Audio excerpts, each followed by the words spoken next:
Est-ce qu'on privilégie plutôt le côté gastronomique de la réalisation de la préparation ou est-ce qu'on privilégie plutôt le côté santé?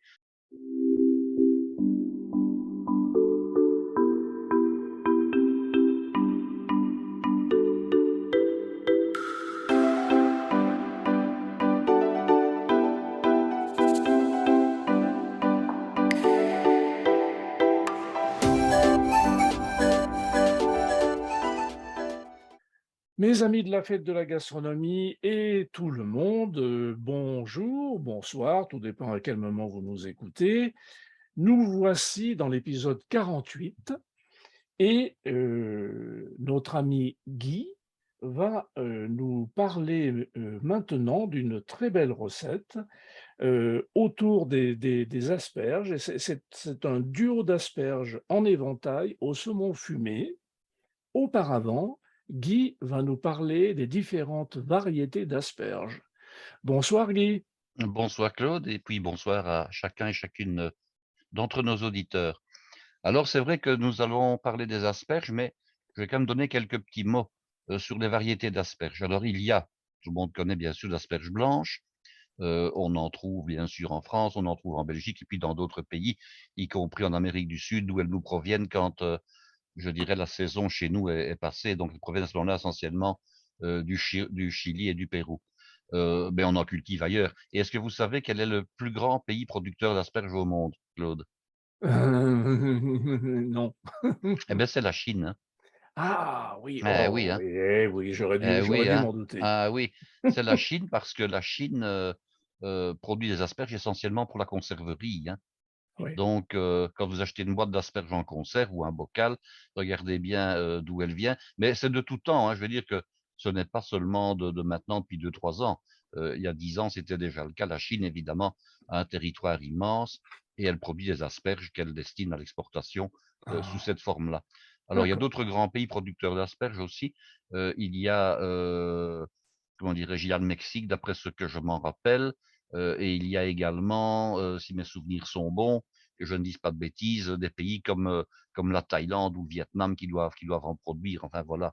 Oui. Donc l'Europe finalement et la France sont de très petits producteurs d'asperges au regard des quantités phénoménales qui sont produites en Asie, bien entendu. Mais enfin, on Oui. va quand même revenir chez nous pour en parler, Oui. parce qu'il ne faut pas bouder nos asperges à nous. Donc il y a des asperges françaises, je dirais de type Argenteuil, mais qu'on ne cultive plus à Argenteuil puisque la localité a été fortement urbanisée, qu'on produit toujours dans les environs de Malines, c'est-à-dire que c'est la région maraîchère de la Belgique, au nord de Bruxelles et à l'est de Bruxelles. Ce n'est plus en ville même, mais c'est bien sûr dans ses faubourgs. Et Mhm. puis vous avez Mhm. les asperges vertes. Il y a Oui. également les asperges tout à fait violettes. Il Oui. y a des asperges blanches avec une petite pointe violette. Oui. Il y a des asperges qui poussent, je dirais, vertes au-dessus et blanches en dessous. Alors ça, c'est avec une variété où parfois on a la moitié de l'asperge qui est verte, l'autre moitié qui est blanche. Parfois, il n'y a qu'un tiers du côté de la base qui est blanche. Et puis, vous avez des asperges sauvages. Donc, on a Oui. vraiment le choix, même s'il faut le reconnaître, les deux grandes variétés, ce sont les blanches et les vertes. Alors, est-ce que Oui. ce sont les mêmes asperges? Quand on lit, je dirais, des informations sur Internet, on dit souvent, ah, attention, l'asperge blanche, elle a poussé entièrement sous terre, ce qui est tout à fait exact, bien entendu. Hein, au moment où l'asperge commence à pousser et qu'elle pointe au bout de son nez à l'extérieur, on va buter les plants d'asperges, donc on va remettre de la terre sablonneuse au fur et à mesure que les asperges poussent pour Mhm. qu'elles poussent toujours à l'abri de l'air. Donc à ce moment-là, la chlorophylle ne sait pas être produite et l'asperge reste blanche. Lorsque l'asperge présente une petite pointe violette, c'est que le bout de son nez, donc le bout de la pointe, a pu émerger à l'extérieur. Et lorsque l'asperge est verte, clairement, elle a pu pousser à l'extérieur. Mais ne pas confondre. Il y a des variétés particulières qu'on appelle des cultivars. Donc une asperge verte, par exemple, telle qu'on la trouve dans le commerce, elle restera blanche si on la laisse pousser à l'intérieur, mais elle ne sera pas exactement la même que celle qu'on Oui. destine au départ à être blanche. Et vous Oui. pourrez remarquer ça, c'est que l'asperge blanche, généralement, elle est très lisse, hein. Elle est Oui. vraiment un petit peu fusiforme comme ça et très lisse. Tandis que l'asperge verte, je dirais, elle commence déjà, je dirais, à devenir, comment dirais-je, plus une plante en fait, hein, tandis Oui. que l'autre est toujours une pousse. Et Oui. il y a des cultivars qui sont adaptés. On a bien sûr fait de la recherche et on a adapté ce qu'on appelle des variétés plus spécifiques qui étaient destinées soit à pousser uniquement en variété blanche, soit à pousser en variété verte. Alors, il y a encore Mmh. une autre grande question qui se pose, est-ce qu'on pèle les asperges ou pas? Alors, on représentait au début du XXe et fin XIXe siècle des cartes un peu coquines où on voyait des dames, généralement plantureuses, attablées au restaurant et qui mangeaient des asperges de beau calibre. Heu, alors on voyait qu'elles retiraient après, l'asperge avec toute une série de fils qui pendaient, je dirais, puisqu'elles n'étaient pas pelées. Alors moi, je vous dirais simplement ceci: d'un point de vue tout à fait gastronomique, on pèle les asperges pour éviter d'avoir justement des fils, Oui, d'autant plus que maintenant on ne mange plus les asperges à la main au restaurant. Ce qui se faisait avant, hein, il faut bien le reconnaître. oui, Donc oui, on les mange au couvert. Donc oui, on pèle les asperges pour une, question, disons, de facilité, pour une oui, question de goût et puis bon, ce n'est pas toujours agréable d'avoir des fils, en bouche oui, quand on mange. oui, Par contre, pour la santé, ça c'est une autre question. Pour la santé, si les asperges ne sont pas trop filandreuses, on peut laisser la peau, en tout cas sur une certaine, je dirais, partie de l'asperge, mmh, parce que la peau, ce sont des fibres et que les fibres sont utiles à notre bon système digestif.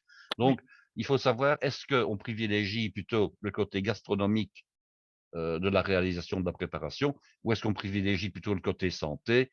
L'un n'exclut pas l'autre, et ça, c'est un peu à voir en fonction, je dirais, de ses propres goûts, de ses propres désirs. Alors, pour simplifier, je dirais, si on veut peler des asperges, pas de problème, mais il vaut mieux ne peler qu'en gros le tiers inférieur, oui, sauf si l'asperge était particulièrement ligneuse. Et ouais, plus l'asperge est fraîche, moins elle nécessite d'être oui, pelée, hein, absolument. Oui, parce que la peau a tendance à sécher avec le temps.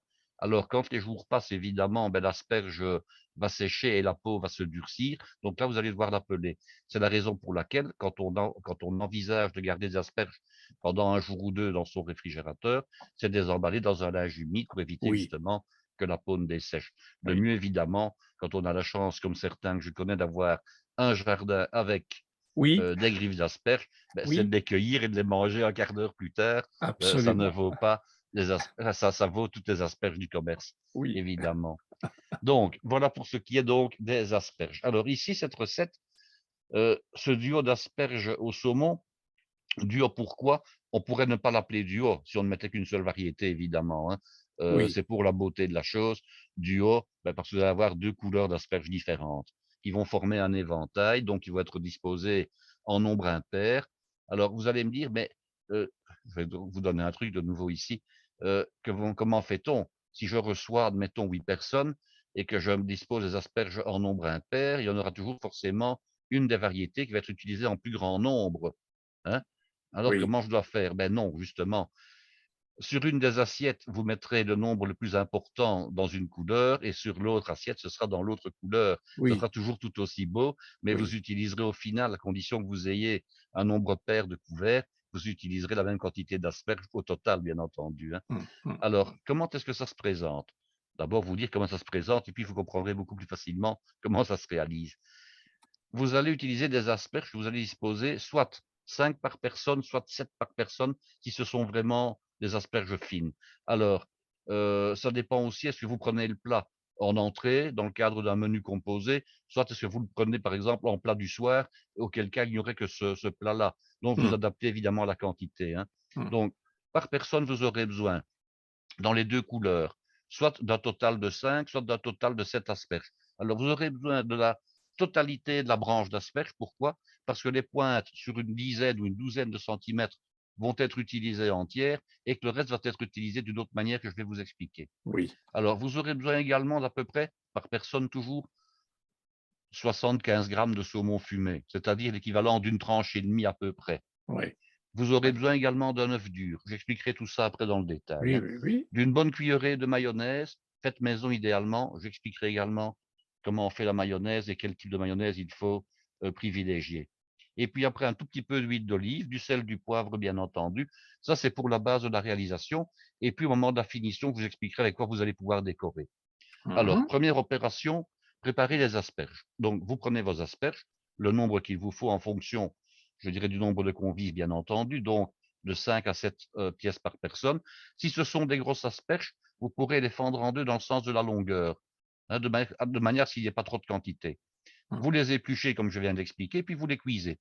Alors je conseille, c'est de cuire séparément les asperges de la manière suivante: les blanches d'abord, les pointes pour commencer, parce que les pointes et les bases n'auront pas le même temps de cuisson. Bien Donc il sûr. faut pouvoir je dirais, les cuire à leur juste, je dirais, taux de cuisson et ensuite les colorer, même chose, les pointes d'abord, les bases ensuite.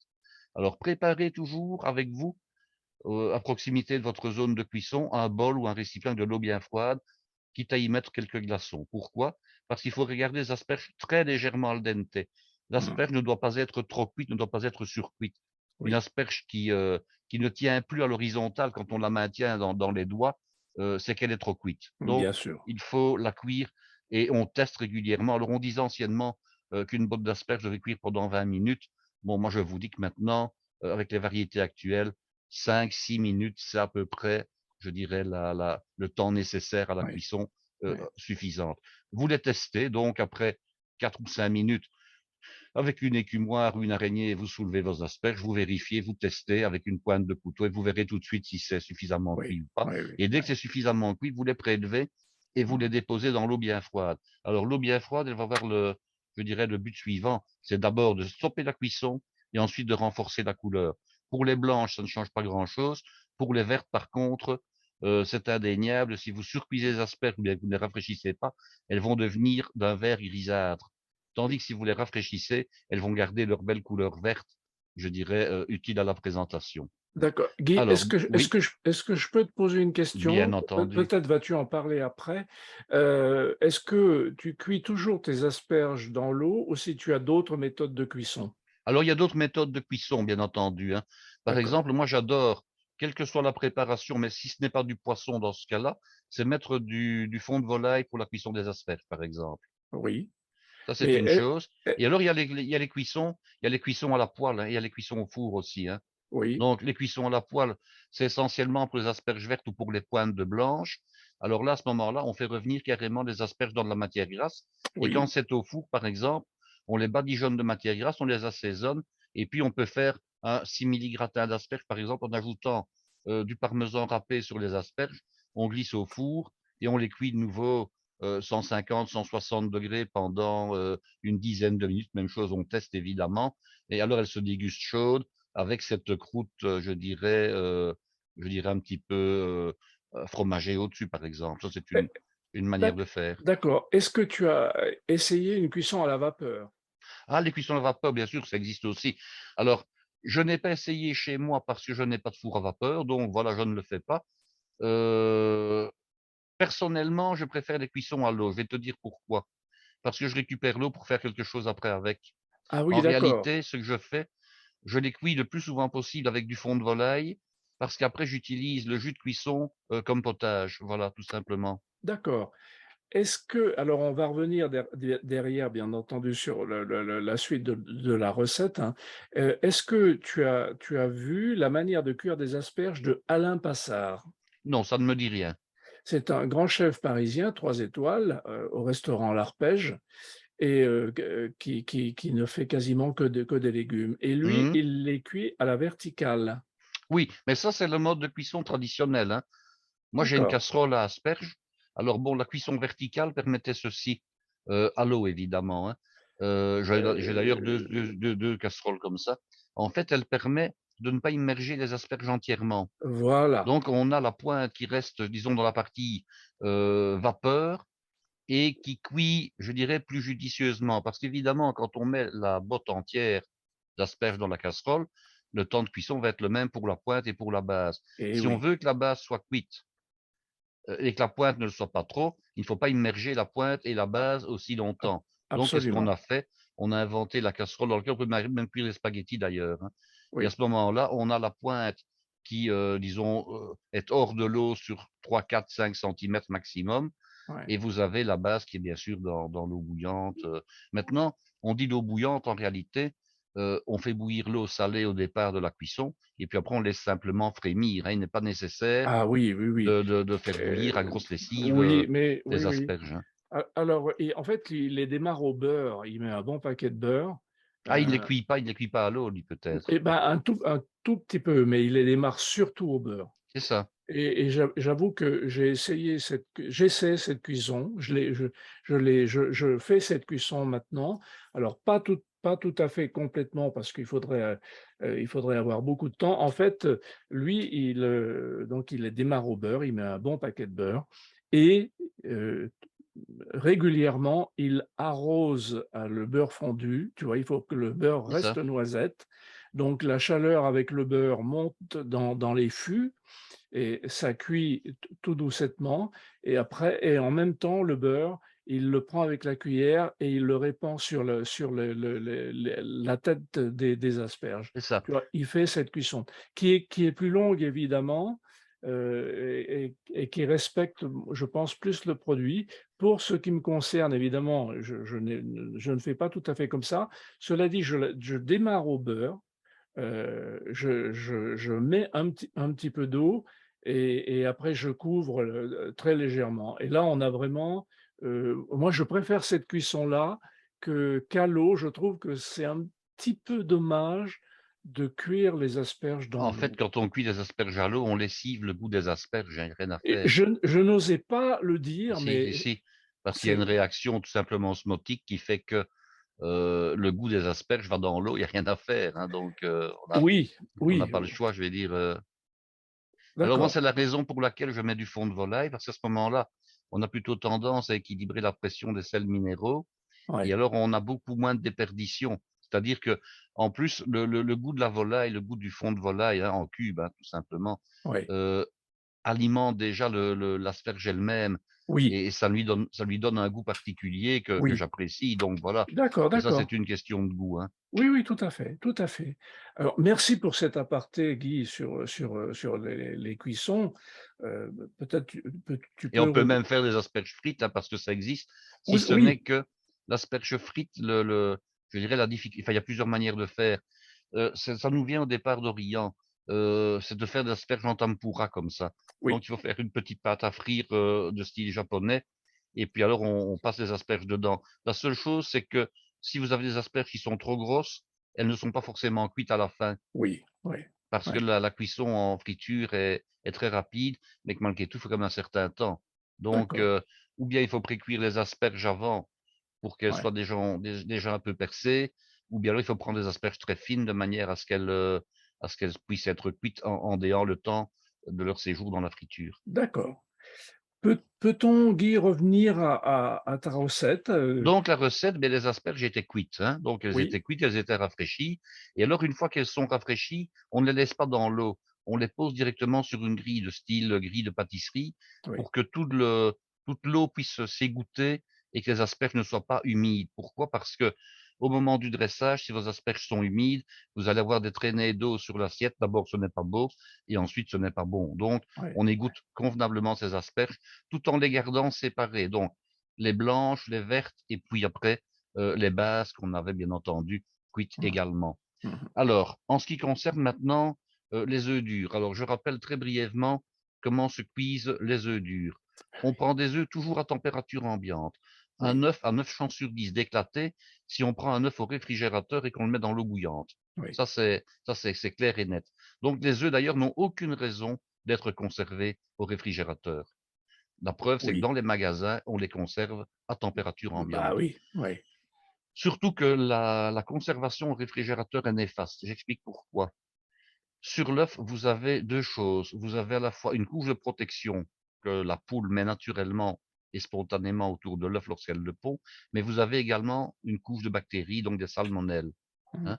mmh, Alors on vend maintenant des œufs qui sont, traités de manière à tuer les salmonelles, mais ça reste encore un peu confidentiel. Ce n'est que le cas pour les restaurants. Je ne pense pas que ça existe déjà pour le grand public. Donc mmh, les œufs sont naturellement enduits de salmonelles. Alors une salmonelle, qu'est-ce que c'est? Ce sont des bactéries qui sont pathogènes. Donc il faut toujours avoir la plus grande prudence lorsqu'on utilise les œufs et lorsqu'on les casse. La salmonelle n'est pas dangereuse dès le moment où on va cuire le produit. C'est le cas ici, donc il n'y a pas de problème. oui, Mais par contre, lorsqu'on a des œufs qui sortent du réfrigérateur, ils sont froids, ils vont se charger d'humidité de l'air ambiant et l'air ambiant va former une couche de buée autour de l'œuf qui va remettre les salmonelles en suspension et en vie. Non pas qu'elles étaient mortes, mais elles étaient, disons, inoffensives parce qu'à l'état déshydraté. Et oui, le fait de remouiller, je dirais, la coquille des œufs extérieurement, de la manipuler après avec les doigts, fait qu'on a les doigts qui se chargent de salmonelles naturellement. mmh, mmh, Et à ce moment-là, si vous touchez après autre chose, vous allez contaminer les autres produits. Ça a l'air anodin comme ça, hein, oui, oui, mais oui, ça mais ne non, l'est pas en tout réalité. à fait, Donc il faut mieux ne pas garder ces œufs au réfrigérateur.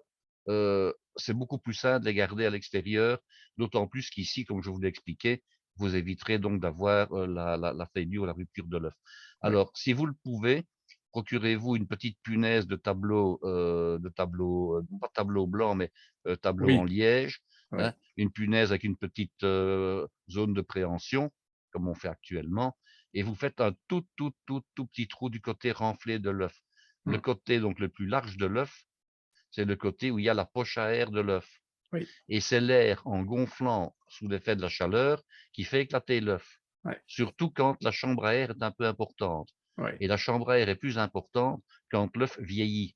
oui, Donc il ouais. faut toujours, quand on a des œufs qui sont un peu vieux, les percer. Alors si on n'a pas donc cette punaise, il existe des instruments culinaires adaptés pour piquer les œufs, hein, ça existe.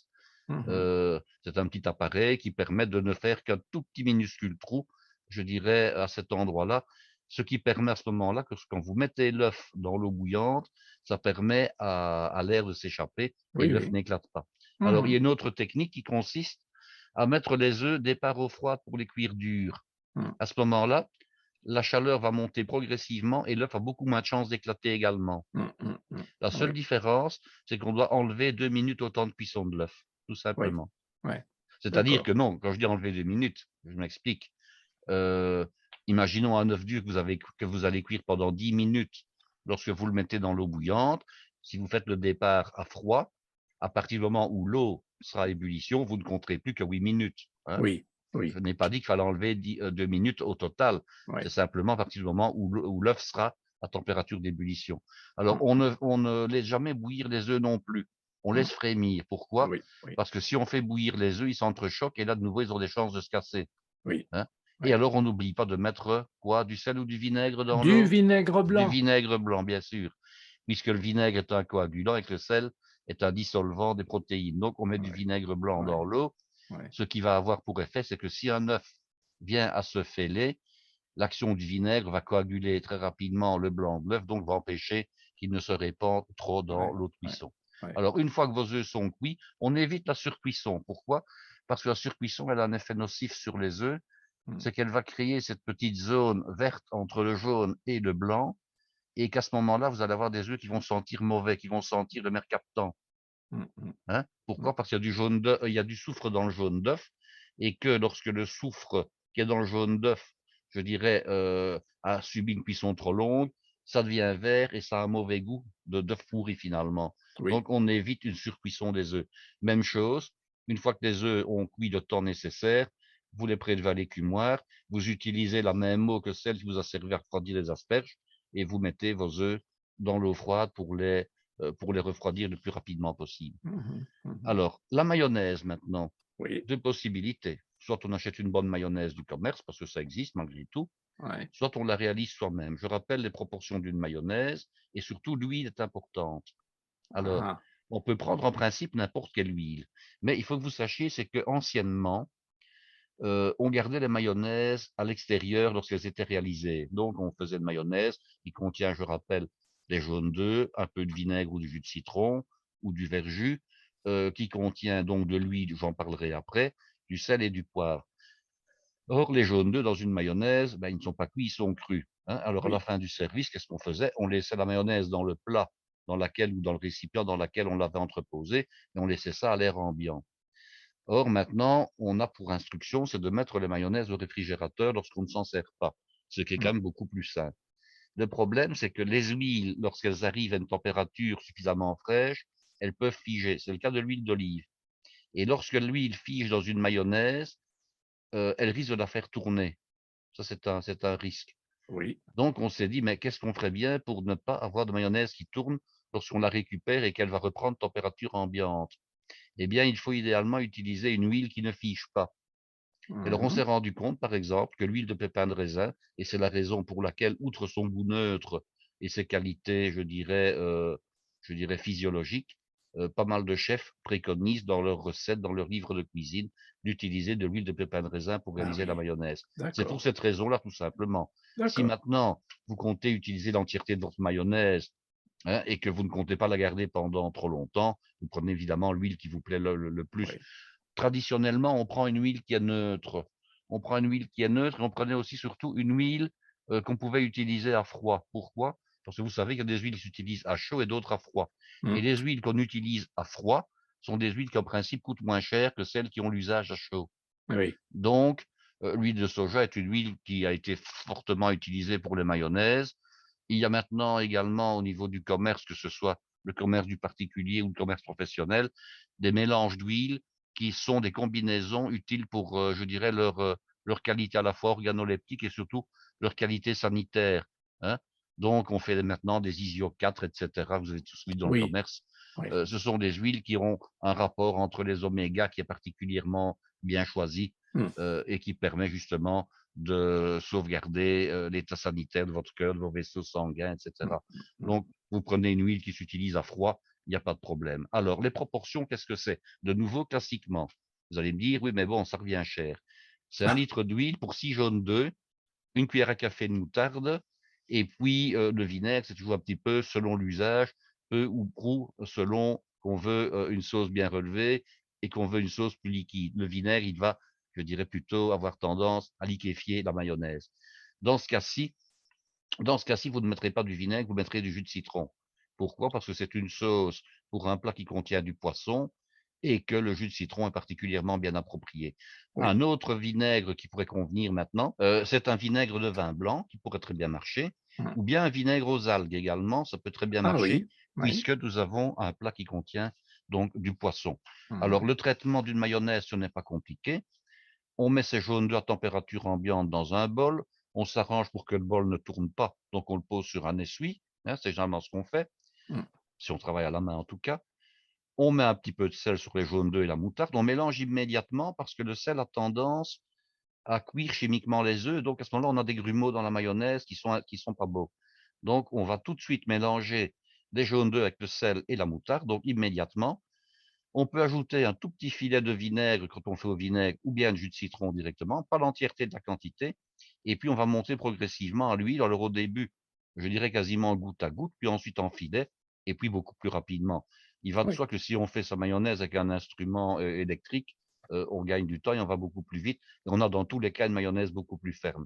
Et Mmh. quand la mayonnaise s'engraisse, c'est-à-dire quand on voit qu'elle devient trop riche en matière grasse et qu'elle menacerait même de tourner tellement elle est grasse, on rajoute tout simplement un petit peu d'acide. Alors, le sel, quand est-ce qu'on le met? On en a mis au début, bien entendu. Si Oui. on doit remettre du sel plus tard dans la réalisation, on est en principe tenu de le faire fondre dans un peu d'eau, de le faire dissoudre, sinon il ne s'incorpore pas.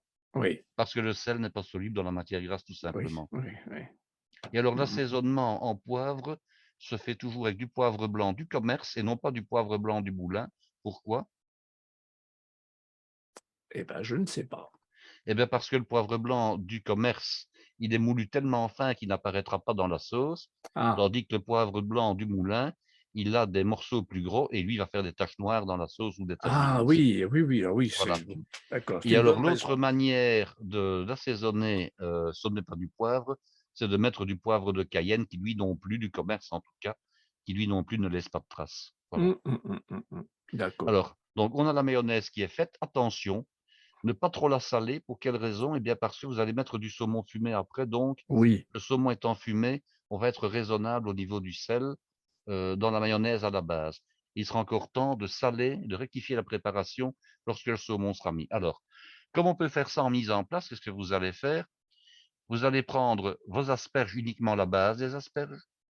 Vous allez les sectionner en petits morceaux aussi larges, aussi longs plutôt que l'asperge n'est large. Donc, vous aurez des espèces de pois, de petits pois finalement, hein. Mmh mh. Vous mélangez les 2 variétés, les blanches et les vertes.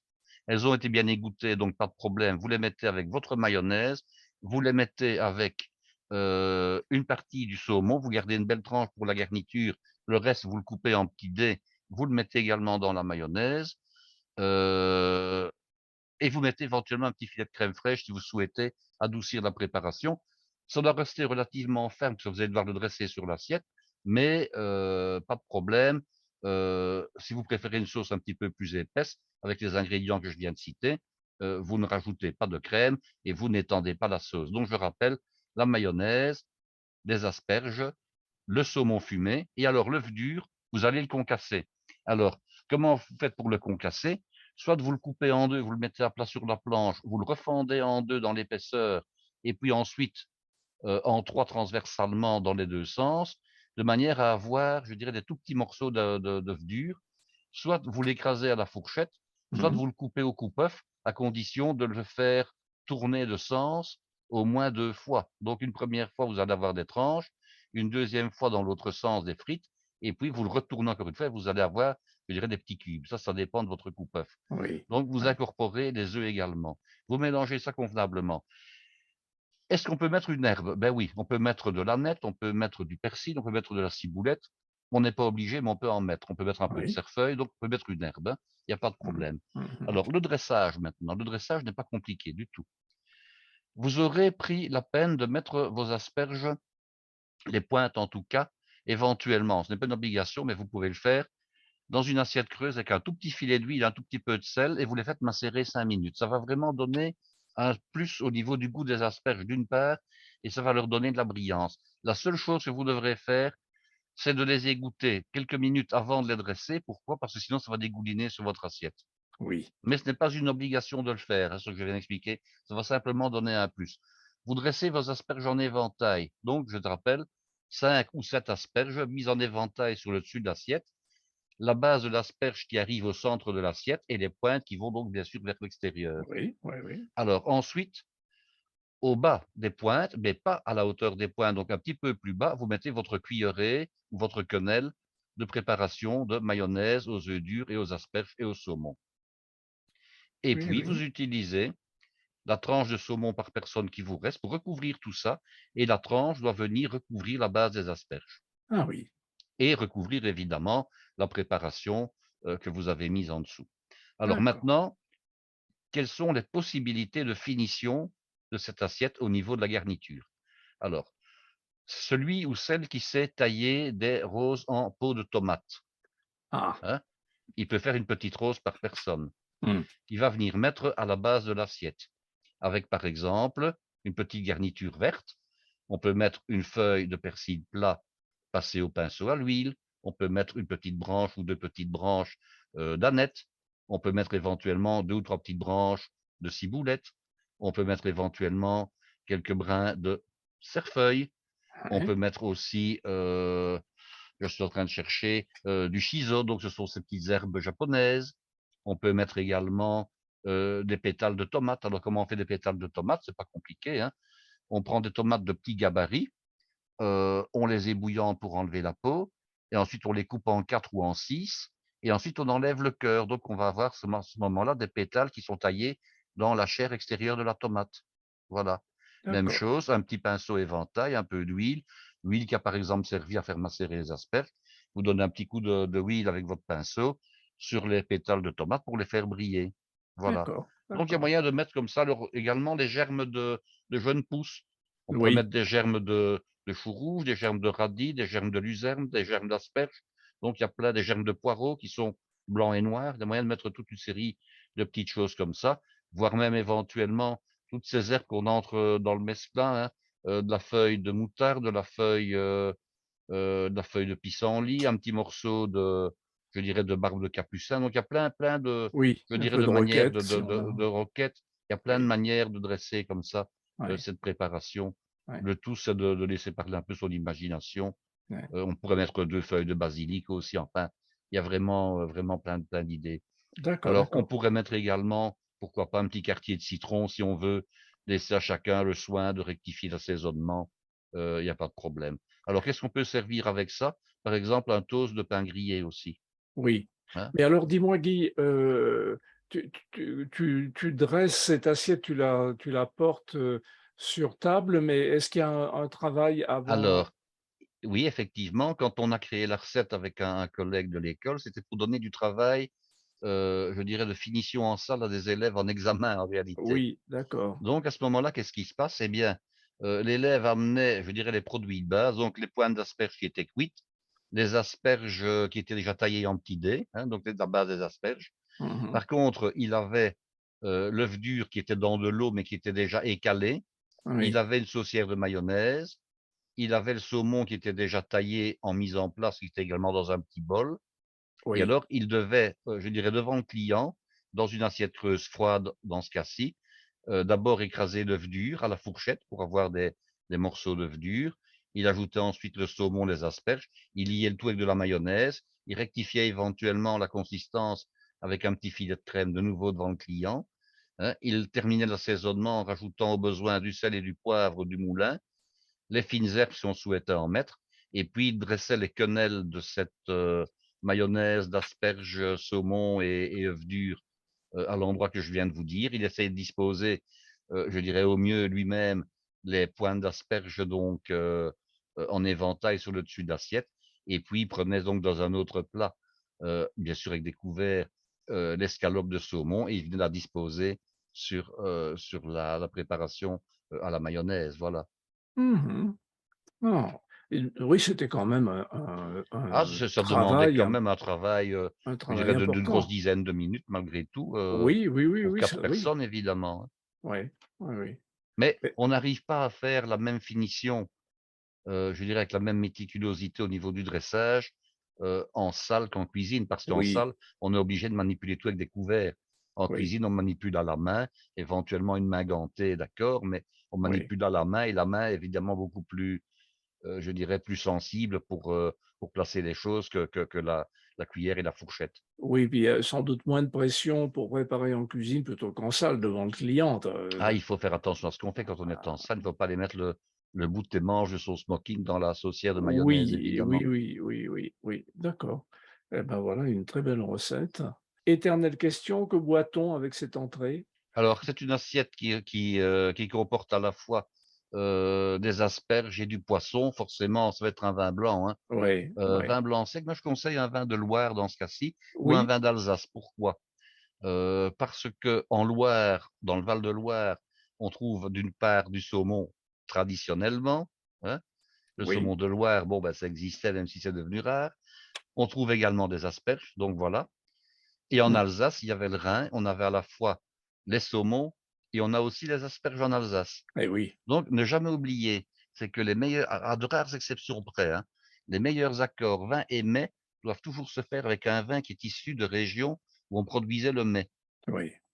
Et ça, c'est indéniable, ça marche plus de 9 fois sur 10. Oui, ça marche Donc presque à tous les coups, oui. comme il y avait les 2 produits dans les 2 régions que je viens de citer, Mmh. ces vins-là vont convenir. Alors, bon, les cépages ne sont pas les mêmes, évidemment. On ne va pas servir un gewürztraminer avec ce plat-là, hein. On va Oui, prendre un oui, vin blanc sec.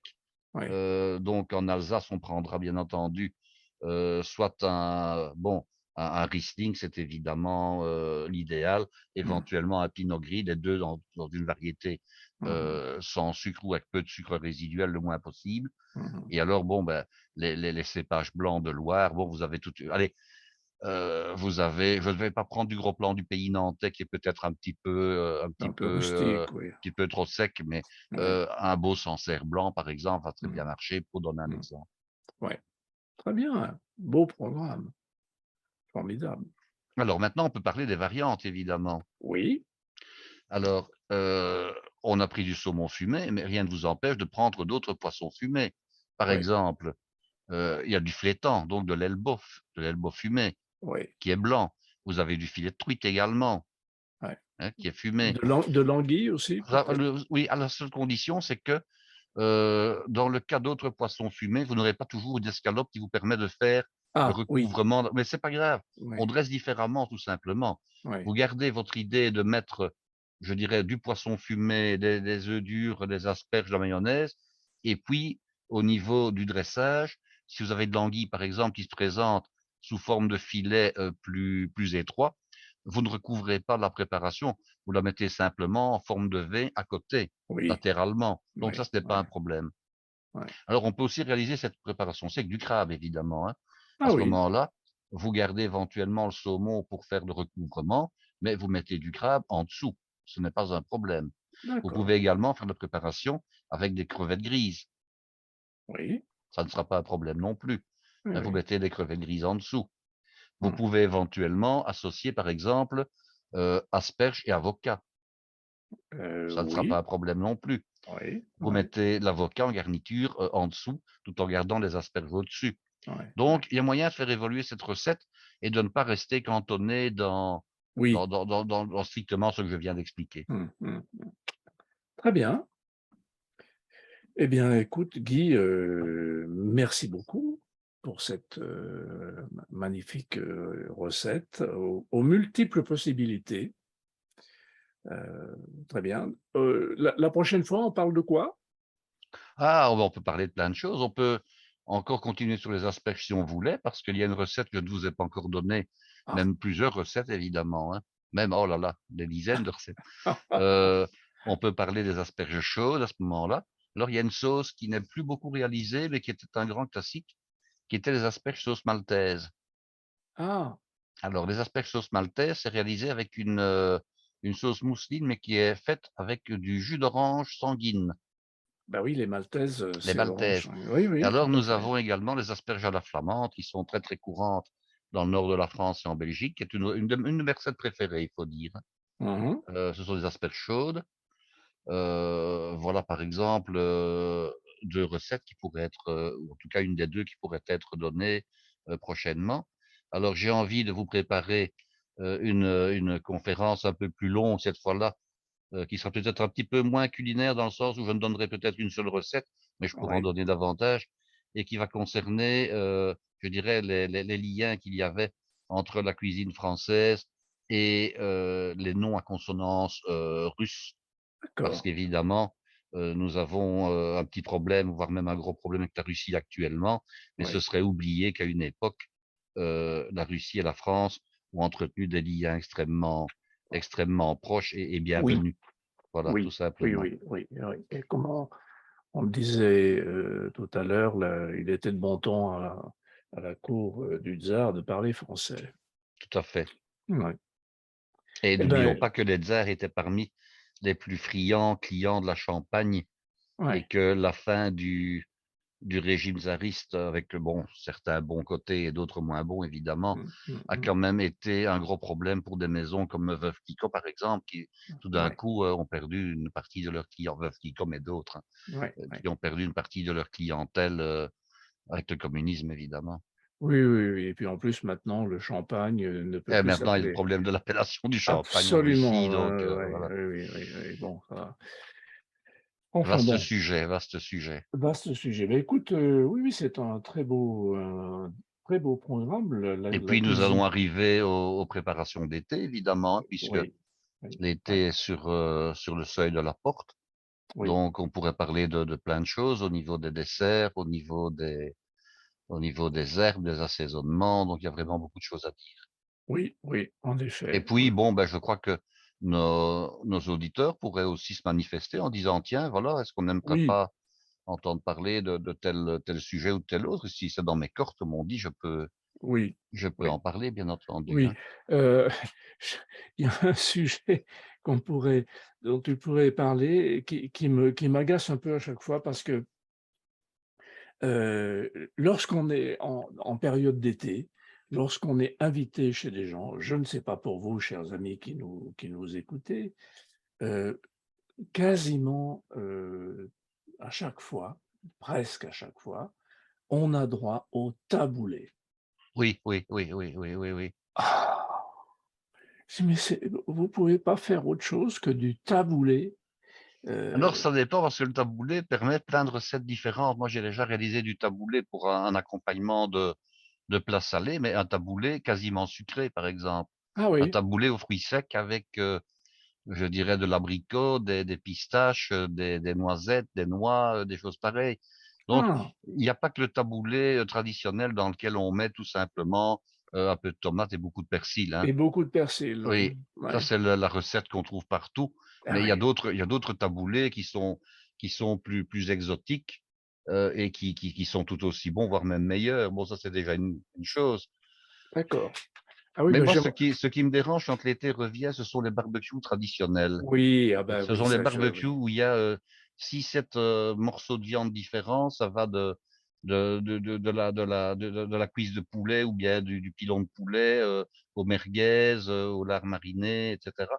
Et Mmh. je dis toujours: «Je préfère avoir une seule viande à la fois, Oui. mais avoir une véritable belle viande qui soit cuite, bien oui, sûr au barbecue sans aucun problème, hein. ouais, ouais. Mais je vais dire, allez, soit la belle pièce de bœuf ou alors la grosse côte de veau, par exemple, hein.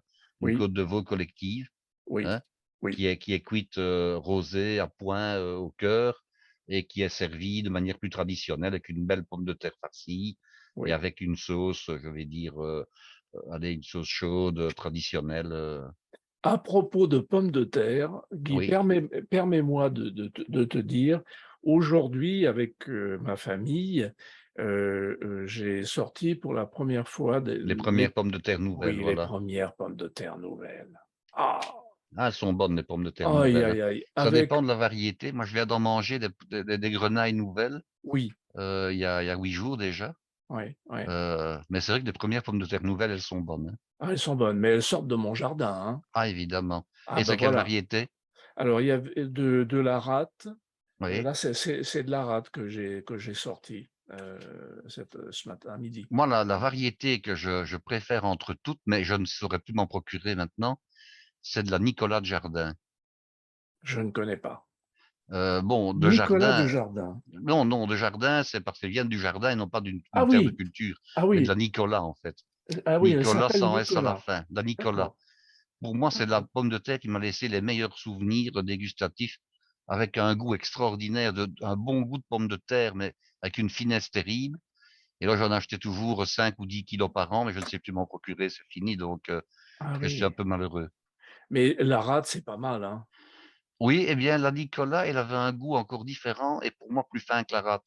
D'accord. Mais attention, je dis bien Nicolas de Jardin qui était donc, cultivée par quelqu'un qui avait un jardin et non pas de la Nicolas de terre de culture qui elle n'a pas le même goût, hein. Oui, oui, oui, oui, oui, oui, Alors, oui, oui. bon, on m'a dit que c'était quelqu'un qui mettait beaucoup de fumier dans son jardin et qui bichonnait ses pommes de terre, donc elles avaient un goût extraordinaire. Heu, Quand je cuisais des pommes de terre comme ça, je n'arrivais pas à aller à table sans en manger avant, hein.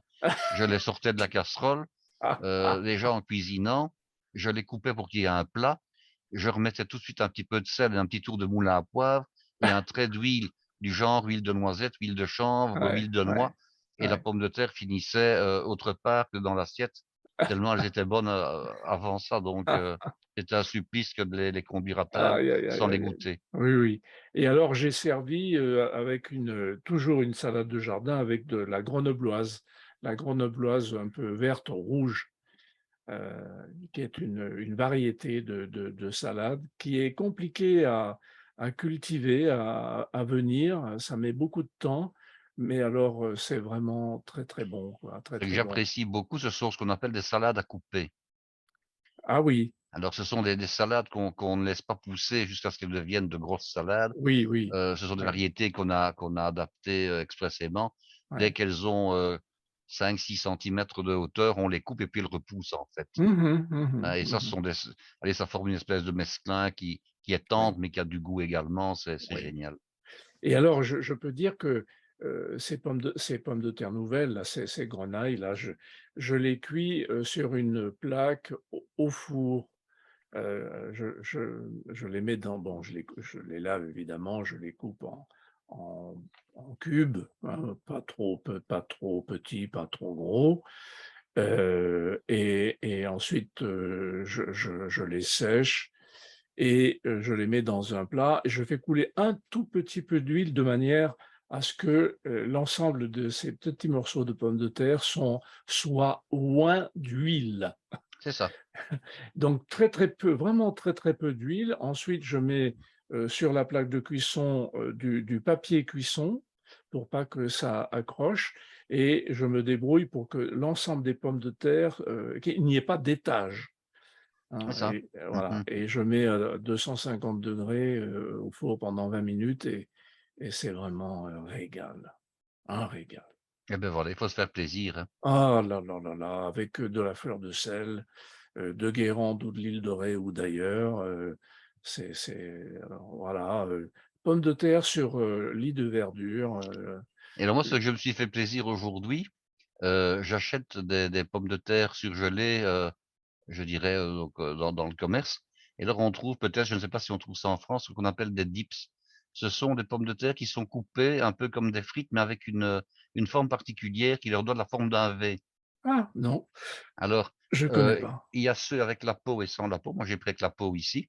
Alors j'avais longtemps hésité parce qu'il y avait une marque, on trouve plusieurs marques évidemment. Ben, on je dis qu'au niveau des variétés de pommes de terre à mettre en friteuse en Belgique, on est un peu champion parce que on Oui. je crois qu'on est le premier pays du monde exportateur, Ouais. au niveau du tonnage. Et alors, bon, il y a évidemment, des usines qui sont situées chez nous. Entre autres, il y a McCain qui y est, mais il y a pas que McCain, hein. Ils ont leurs usines, chez nous. Et alors donc, au moment où la pomme de terre est découpée, elle forme une espèce de vague comme ça, mais pas une vague à répétition, hein. C'est simplement un genre de V. Ce qui D'accord. veut dire qu'elles sont extrêmement croustillantes. Elles sont toutes irrégulières puisque dans le bord de la pomme de terre, elles sont plus petites et au cœur de la pomme de terre, elles sont plus importantes. Ouais. Et alors, il y a un croustillant, il y a quelque chose d'extraordinaire. Je soupçonne fortement les ingénieurs agroalimentaires de toutes ces firmes, d'utiliser des stratagèmes. Je me suis laissé dire, par exemple, que certaines pommes de terre étaient d'abord, passées au sirop de sucre, par exemple, de manière à avoir une pré-cuisson et alors on règle comme ça le taux de sucre, ce qui donne ultérieurement, je dirais, à la fois la couleur, la croustillance et toutes des choses qu'on a parfois un peu de mal à faire soi-même. Bref, Mmh. donc j'ai Mmh. passé ces pommes de terre-là, qui à la base étaient surgelées donc en friteuse et alors je les ai assaisonnées avec de l'épice à paella. Ah! Du sel plus, le mélange d'épices à paella qu'on trouve dans le commerce évidemment, hein, Oui, oui, et oui. ça Ouais. donne comme ça je dirais un contexte tout à fait particulier parce qu'on se contente très souvent de ne mettre que du sel, alors que finalement on pourrait utiliser toutes les épices, Bien heu, sûr. de nord-africaines, les Oui, oui, épices oui. mexicaines et cetera, Oui, pour oui. assaisonner les frites et Ouais. ça donne, je dirais, un goût tout à fait particulier et pour l'été avec les barbecues, c'est génial en plus, hein. D'accord. Oui, Oui, oui, oui, sans doute. Bien, on en reste là pour cet épisode, Guy, tout à fait. hein. Parfait. Eh bien, chers amis, auditeurs, auditrices, auditeurs, faites-nous vos commentaires. Dites-nous quel sujet vous voudriez voir, traité par notre ami Guy ou que l'on discute, voilà, vous nous faites, dites-nous. Eh bien, merci Guy, bonsoir Guy et Bonsoir Claude et à bientôt, hein. bonsoir chers amis.